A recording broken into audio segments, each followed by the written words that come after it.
اب ہے تو یہ مواسات کا مہینہ، ہمدردی کا مہینہ اور صبر کا مہینہ، اور اس میں تو تعلیم یہ دی گئی ہے کہ کوئی تم سے لڑنے بھی آئے تو کیا کرو، یہ کہہ دو میرا روزہ ہے۔ لیکن انتہائی افسوس کی بات ہے کہ ہمارے پاکستان اور افغانستان کے درمیان جنگ چھڑ گئی ہے۔ افسوسناک بات ہے کہ رمضان کے مہینے میں یہ جنگ چھڑ گئی، ادھر بھی مسلمان ادھر بھی مسلمان، اور آپس میں برسر پیکار ہو گئے۔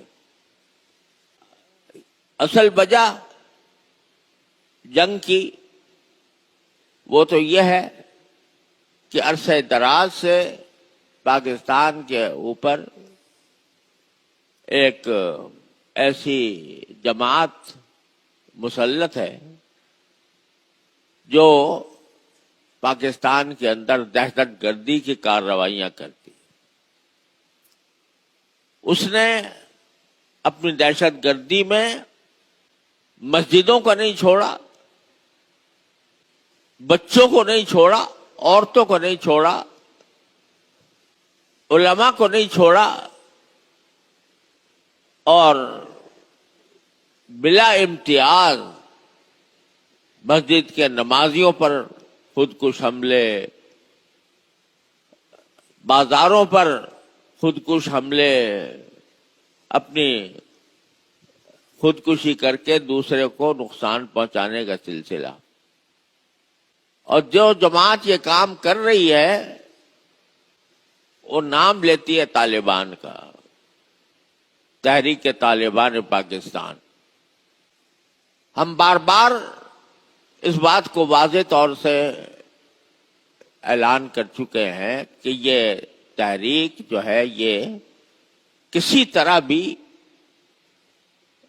ان کے لیے جائز نہیں ہے، حرام ہے ان کے لیے کہ مسلمانوں کے اوپر حملہ آور ہو، اور یہ سلسلہ سال سال سے چل رہا ہے۔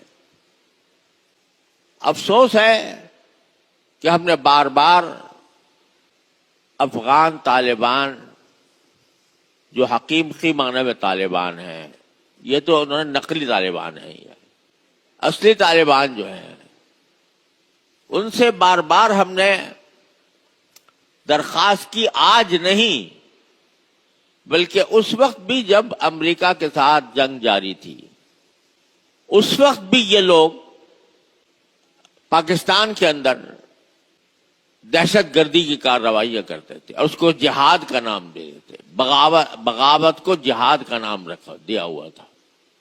اس وقت بھی ہم نے کھل کر یہ بات کہی کہ یہ ناجائز اور حرام کام کر رہے ہیں، لیکن اور اس وقت ہم نے افغانستان کے طالبان سے، چونکہ ہمارے بہت اچھے قریبی روابط تھے، ہم نے ان کی حتی الامکان اپنے بس میں جتنا تھا امریکہ کے خلاف ان کی مدد کی اور ان کے ساتھ کھڑے ہوئے۔ اس وقت بھی ہم ان سے جب درخواست کرتے تھے کہ آپ یہ ایک مرتبہ یہ جو آپ کے بناوٹی طالبان ہے، تحریک طالبان پاکستان کے نام سے، آپ سے ان کا کوئی تعلق ہے یا نہیں ہے؟ تو وہ کہتے تھے کہ نہیں، ہمارا ان سے کوئی تعلق نہیں۔ تو ہم کہتے تھے ایک مرتبہ کم از کم آپ ان سے برات کا اظہار کر دیں، کیونکہ آپ کا نام استعمال کرتے ہیں۔ لیکن بار بار کہنے کے باوجود اور بار بار اس کا اقرار کرنے کے باوجود وہ انہوں نے اس زمانے میں ان سے برات کا اظہار نہیں کیا۔ یہ رویہ ان کا افسوسناک ہے جو چلا آ رہا ہے، اور اسی رویے کی بنیاد پر اب یہ تحریک طالبان پاکستان کرنے والے ٹی ٹی پی جس کو کہا جاتا ہے، یہ اپنا امیر المومنین انہی کو کہتی ہے اور انہی کا نام استعمال کرتی ہے، اور پھر انہی کی زمین سے ہمارے اوپر آ کر حملہ آور ہوتی ہے. یہ سلسلہ عرصہ دراز سے چلا آ رہا ہے. یہ ہمیں شکایت افغانستان سے مدتوں سے ہے، اب بھی ہے، لیکن اس شکایت کے لیے ہمارے نزدیک آپس میں جنگ کر لینا، جنگ ٹھان لینا، یہ کوئی اس مسئلے کا حل نہیں ہے. اس سے نہ پاکستان کا فائدہ، نہ اس سے افغانستان کا فائدہ. اس سے صرف دشمنان اسلام کو فائدہ ہوگا. اور افسوس یہ ہے کہ یہ جنگ رمضان کے مہینے میں شروع ہو گئی. کس نے پہلے پہل کی، کس نے جواب دیا، اس بحث سے قطع نظر. لیکن رمضان کے مہینے میں قرآن کہتا ہے، رسول کریم صلی اللہ علیہ وسلم فرماتے ہیں، کوئی دوسرا بھی تمہارے ساتھ جہالت کا برتاؤ کرے، لڑائی کرے، تو تم کو میرا روزہ ہے، میں اس وقت رمضان کے اندر تم سے لڑائی نہیں کروں گا. مگر یہاں رمضان کے اندر بھی چھڑ گئی ہے. تو انتہائی افسوس ہوتا ہے، اور ہونا یہ چاہیے تھا. میں آپ سے آج حقیقت بھی عرض کر دوں کہ یہ جو فسادی گروہ ہیں، چاہے وہ ٹی ٹی پی کے نام سے ہوں، چاہے وہ داعش کے نام سے ہوں، یا کسی اور نام سے ہوں، یہ ایسے گروہ ہیں کہ جن کے بارے میں سوائے اس کے کچھ نہیں کہا جا سکتا کہ یہ پاکستان جیسے ملک کو کمزور کرنے کے لیے کھڑے ہوئے ہیں. اگر یہ کہوں تو کچھ مبالغہ نہیں ہوگا کہ کھڑے کیے گئے ہیں. آپ اس بات کا نوٹس لیں کہ کل ہندوستان کا وزیر اعظم مودی اور اسرائیل کا وزیر اعظم نتن یاہو دونوں کی اسرائیل میں ملاقات ہوئی ہے، اور اسرائیل کی طرف سے نریندر مودی کو اسرائیل کا سب سے بڑا اعزاز دیا گیا ہے. اور دونوں کے درمیان یہ معاہدہ ہوا ہے. معاہدہ کیا ہوا ہے کہ ہم ایک مشترک فنڈ بنا رہے ہیں، اور اس فنڈ کے ذریعے ہم دونوں افغانستان کے اندر افغانستان کی مدد کریں گے پاکستان کے خلاف.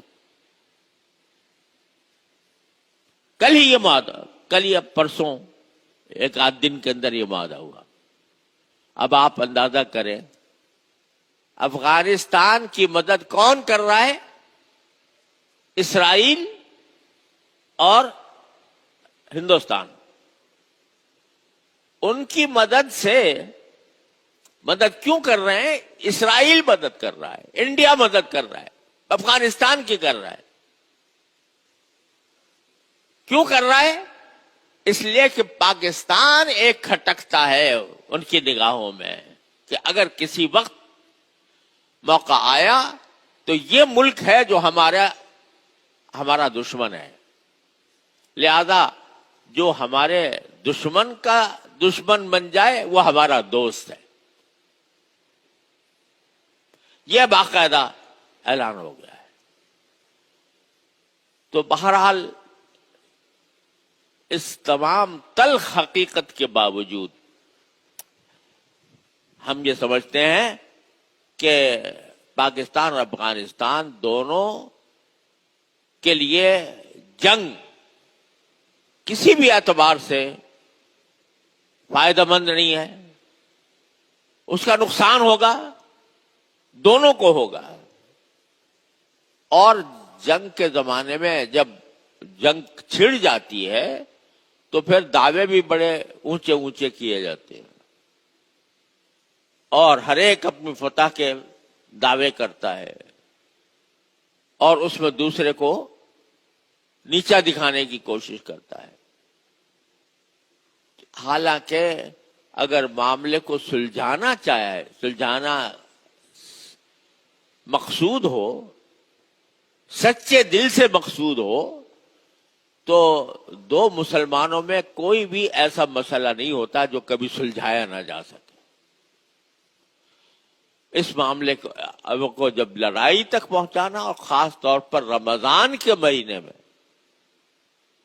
جہاں یہ حضور کا ارشاد ہے، کوئی دوسرا بھی لڑائی پہ آمادہ ہو، تم کہہ دو میرا روزہ میں نہیں لڑتا. اس میں ایک دوسرے کے خلاف برسر پیکار ہو جانا، ایک دوسرے کے اوپر ہتھیار اٹھانا، ایک دوسرے کے ساتھ کہ جان کے دشمن ہو جانا، انتہائی افسوسناک ہے، انتہائی المناک ہے. ہونا تو یہ چاہیے تھا کہ جس چیز کا وہ زبانی طور پر اقرار بھی کرتے ہیں کہ ہمارے ہاں سے لوگ جاتے ہیں پاکستان کے اوپر حملہ آور ہونے کے لیے، لیکن ہم نے اپنی طور پر منع کر رکھا ہے، اپنے طور پر ہم نے فتویٰ دے رکھا ہے کہ یہ پاکستان کے اوپر حملہ کرنا ناجائز ہے. لیکن یہ فتویٰ دینے کے باوجود وہ ان کا نام استعمال کر کے ہمارے اوپر حملہ آور ہوتے ہیں.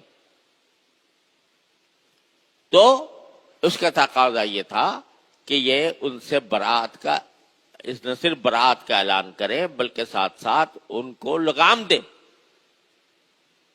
اور اس کو اس لگام دینے میں وہ کہتے ہیں بھائی یہاں پر بھی ہیں یہ فسادی گروہ، اور پاکستان کے اندر بھی ہیں، نہ ہم سے سنبھل رہے ہیں نہ پاکستان سے سنبھل رہے ہیں. تو اس کا واحد حل یہ تھا کہ دونوں مل کر، دونوں یکجان ہو کر اس فسادی گروپ کا مقابلہ کریں. نہیں ہے کہ آپس میں گتھم گتھا ہو جائے. لیکن افسوس ہے کہ ابھی تک اس کے کوئی آثار نظر نہیں آ رہے. بہرحال بھائی، ہم جیسا آدمی جس کا کوئی اثر و رسوخ نہیں ہے، وہ سوائے افسوس کے اور سوائے اللہ تعالیٰ سے دعا کے اور کیا کر سکتا ہے. تو بھائی رمضان کے ساعتوں میں اس بات کی بھی دعا سب مسلمانوں کو کرنی چاہیے کہ مسلمان کا مسلمان سے لڑنا انتہائی مبغوض چیز ہے. رسول کریم سرورت عالم صلی اللہ علیہ وسلم نے بڑی سخت وعید فرمائی ہے کہ جب دو مسلمان تلوار اٹھا کر ایک دوسرے کے خلاف کھڑے ہو جائیں تو قاتل بھی جہنم میں اور مقتول بھی جہنم میں. یہ فرمایا رسول کریم صلی اللہ علیہ وسلم. صحابہ کرام نے پوچھا کہ یا رسول اللہ، قاتل کا تو جہنم میں آنا سمجھ میں آتا ہے، مقتول کیوں جہنم میں؟ کہ مقتول اسے جہنم میں کہ وہ یہ ارادہ لے کر نکلا تھا کہ میں اس کو قتل کروں گا، مسلمان کو. وہ داؤ نہیں چلا اس کا، ورنہ اس نے اپنی طرف سے کوئی کسر نہیں چھوڑی تھی. لہذا یہ صورتحال انتہائی افسوسناک بھی ہے، شرمناک بھی ہے، اور ہر مسلمان کو چاہیے کہ وہ اللہ کے سے فریاد کرے، یا اللہ اس مصیبت میں ہم گرفتار ہو گئے ہیں، ہمیں اس سے نکال دیجئے. اللہم الف بین قلوبنا واصلح ذات بیننا واہدنا سبل السلام. حضور نے دعا سکھائی، اے اللہ ہمارے دلوں میں الفت پیدا فرما دیجئے، اور ہمارے باہمی جھگڑوں میں اصلاح پیدا کر دیجئے، اور ہمیں سلامتی کے راستوں کی ہدایت کر دیجئے. یہ رسول کریم سرورت عالم صلی اللہ علیہ وسلم کی دعا ہے. تو اس دعا کا ہر مسلمان اہتمام کرے، اور جس کے بس میں جو کوئی کوشش ہے وہ اپنائے کہ اس فتنے کو کسی طرح ختم کیا جائے. اللہ تبارک و تعالی اپنے فضل و کرم سے ہماری ٹوٹی پوٹی عبادتوں کو قبول فرما لے، عالم اسلام پر رحم فرمائے، اور جو دشمن یہ چاہ رہے ہیں کہ یہ خود آپس میں لڑ بڑ کر ختم ہو جائے، تو اللہ تعالیٰ دشمنوں کی سازش سے ہماری حفاظت فرمائے اور ان کو ناکام بنائے۔ وآخر دعوانا الحمدللہ رب العالمین۔